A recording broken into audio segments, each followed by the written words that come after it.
사랑하는 대학교의 성도 여러분, 2021년 6월 16일 수요일 아침 주님의 이름으로 문안합니다. 주어진 말씀과 함께 복잡한 인생을 풀어내는 실마리를 찾는 귀한 아침이 되기를 간절히 소망합니다. 함께 보실 하나님의 말씀은 잠언 24장 23절에서 34절까지 말씀입니다. 이것도 지혜로운 자들의 말씀이라. 재판할 때에 낯을 보아주는 것이 옳지 못하니라. 악인에게 내가 옳다 하는 자는 백성에게 저주를 받을 것이요 국민에게 미움을 받으려니와 오직 그를 견책하는 자는 기쁨을 얻을 것이요 또 좋은 복을 받으리라. 적당한 말로 대답함은 입맞춤과 같으니라. 내 일을 밖에서 다스리며 너를 위하여 밭에서 준비하고 그 후에 내 집을 세울지니라.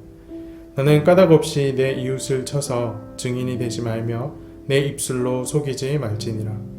너는 그가 내게 행함 같이 나도 그에게 행하여 그가 행한 대로 그 사람에게 갚겠다 말하지 말지니라.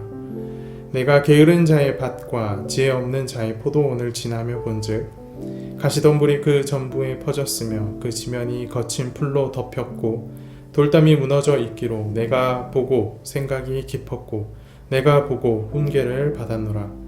내가 좀 더 자자 좀 더 졸자 손을 모으고 좀 더 누워있자 하니 내 빈궁이 강도같이 오며 내 곤핍이 군사같이 이르리라.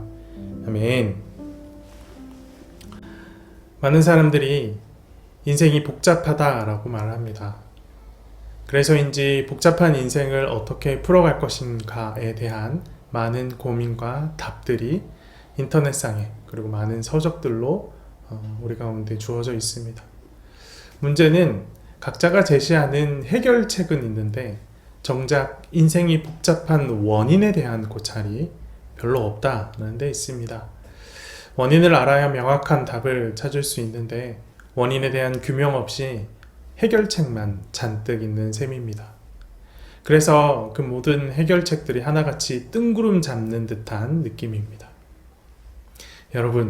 여러분은 우리 인생이 복잡한 이유가 무엇이다 라고 생각하십니까? 솔로몬은 이렇게 답합니다. 전도서 7장 28절 말씀입니다. 내가 깨달은 것은 오직 이것이라 곧 하나님은 사람을 정직하게 지으셨으나 사람이 많은 꾀들을 낸 것이니라. 우리의 인생이 복잡한 이유, 사람들이 많은 꾀들을 만들어냈기 때문입니다. 그렇다면 이 복잡함에서 벗어날 수 있는 방법은 무엇일까요? 오늘 주어진 잠언의 말씀과 함께 생각해 보기를 원합니다.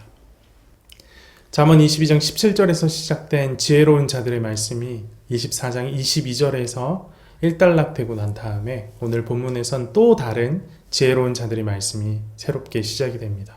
23절 말씀을 보십시오. 이것도 지혜로운 자들의 말씀이라 재판할 때에 낯을 보아주는 것이 옳지 못하니라. 복잡한 인생들을 가장 많이 만나볼 수 있는 장소, 여러분은 어디라고 생각하십니까? 아마도 억울함이 가장 많은 곳, 법원, 재판장이 억울한 인생들, 복잡한 인생들을 가장 많이 만나볼 수 있는 곳이 아닐까 생각합니다. 지혜로운 자들은 재판 중에 일어나는 일에 대해서 언급합니다. 재판할 때에 낯을 보아주는 것이 옳지 못하다라고 말합니다. 여기서 낯을 보아주는 것이다 라는 말은 특정한 사람을 주목하는 행동을 말합니다. 이것이 재판의 맥락에서는 특정한 사람을 의식하여 편파적인 판결을 내린다라는 의미로 사용됩니다. 지혜로운 자들은 어떤 경우라도 사람을 의식하여 편파적인 판결을 내리는 것이 옳지 못한 행위다라고 말하고 있는 겁니다. 그리고 그 잘못된 판결이 어떤 결과를 가져다 주는지 24절 말씀을 통해서 일러주고 있습니다. 악인에게 내가 옳다 하는 자는 백성에게 저주를 받을 것이요 국민에게 미움을 받으려니와.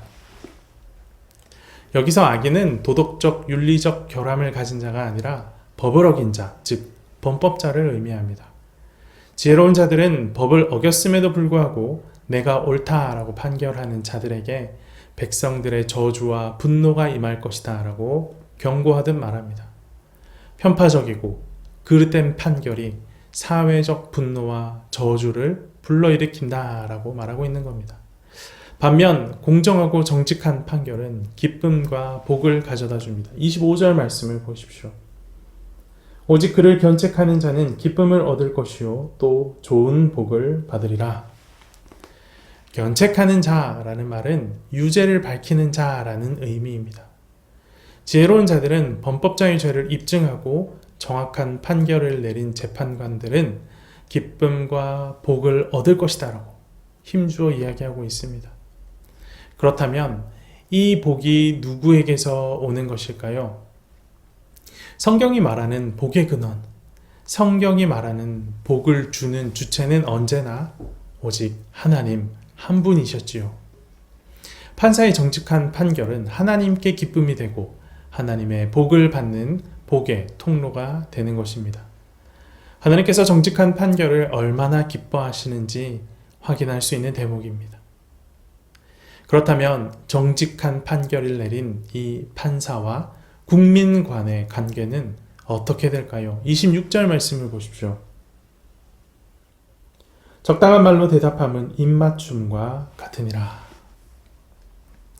여기서 적당한 말로 대답함이란 바른 대답을 하는 자, 즉 정직한 법적 판단을 내리는 자라는 의미입니다. 그렇다면 정직한 법적 판단을 내리는 것이 입맞춤과 같다라는 것은 무엇을 의미하는 것일까요? 당시 입맞춤은 참된 우정과 신뢰의 표시 같은 것이었습니다. 친구 사이의 신뢰의 표시라는 것이죠. 적당한 말이 입맞춤과 같다라는 말은 정직한 판결이 백성과의 우정과 신뢰를 쌓는 좋은 수단이다라는 것을 말하는 것입니다.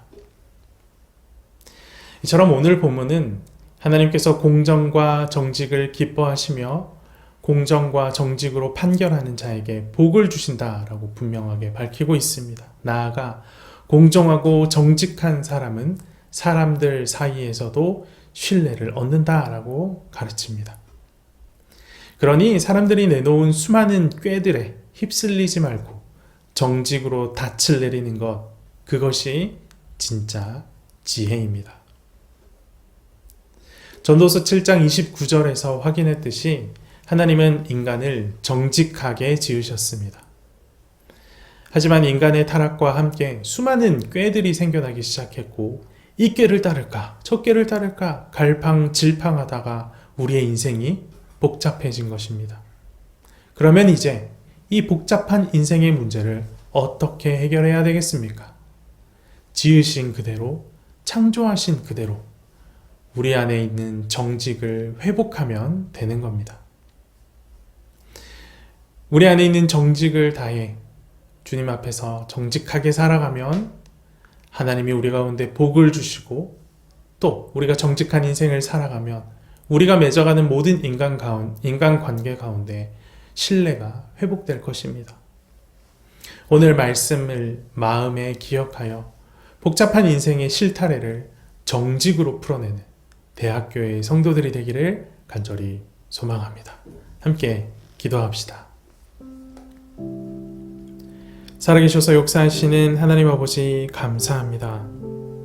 인생의 복잡함, 인생의 어려움, 인생의 모든 고난들, 아픔들 우리가 다 풀어낼 수 없는 것 같은 이 수많은 어려움들을 정직으로 풀어가라 라고 말씀을 통해 알려주시니 참으로 감사합니다. 하나님, 오늘 하루의 삶을 또 시작합니다. 우리가 막다뜨리고 있는 수많은 복잡한 인생사들을 오늘 말씀 기억하여 정직으로 풀어내는 자들, 그런 대학교의 성도들이 될 수 있도록 우리 모두를 붙드시고 인도하여 주시옵소서.